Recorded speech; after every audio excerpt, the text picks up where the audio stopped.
Regardez votre reportage tranquillement avec Super U, commerçant autrement, à Maran. Depuis le 16 janvier dernier, le couvre-feu est passé de 20h à 18h sur tout le territoire national. Qu'en pensent les commerçants? Est-ce que cela impacte leur chiffre d'affaires? Comment s'organisent-ils? Je suis parti à leur rencontre. Ce qui change pour nous, c'est qu'on va courir tout le temps, on va courir après le chiffre, on va courir à la moindre, à la moindre chose on va se rabattre sur le client et on va lui faire confiance surtout parce que c'est lui qui nous fait vivre et lui on vit pour nous, pour lui aussi en fait. Et ce qui va faire que nous on va être gentils, on va toujours avoir le sourire, on va être les mêmes de toute façon. Moi, globalement, le couvre-feu à 18h ne va pas trop m'impacter puisqu'on s'est déjà adapté depuis les deux confinements, déconfinements. On a adapté nos horaires, donc on ferme déjà à 18h. N'ayant pas de service le soir, je n'ai pas été du tout impacté par ces deux couvre-feux successifs. On fait appel à la livraison avec Uber Eats et Deliveroo pour augmenter un petit peu notre activité le midi et l'après-midi. Voilà, mais bon, globalement, ce couvre-feu ne me dérange pas dans l'immédiat. Donc ça va faire effectivement une modification de nos horaires avec un accueil des clients qui va être plus réduit.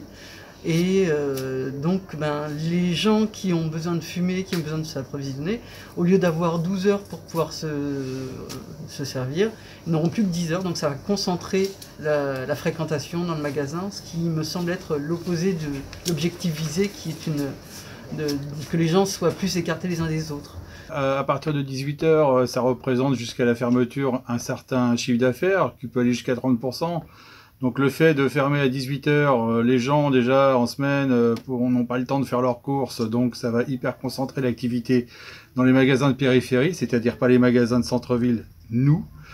Et donc ça c'est pour mon compte personnel et d'une manière générale pour le pays. Et en même temps, cette mesure, elle a des effets perverses parce que elle nous oblige à travailler, à ramer, à payer nos charges et à ne pas nous aider.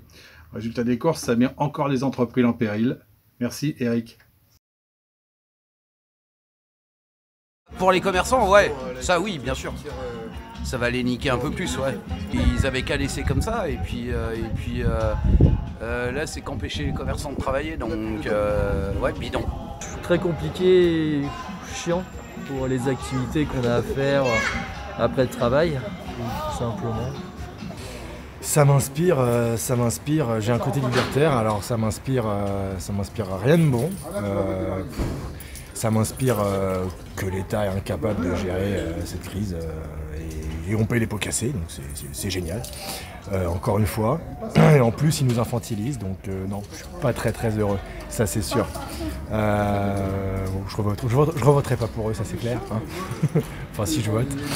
Mais non, écoutez, je vais être un peu redondant et dire peut-être la même chose que beaucoup de gens, mais ça sert pas à chose quoi, hein. Confinement à 18-20 heures pour éviter, comme ils avaient repris, je reprends leur expression, l'effet apéro.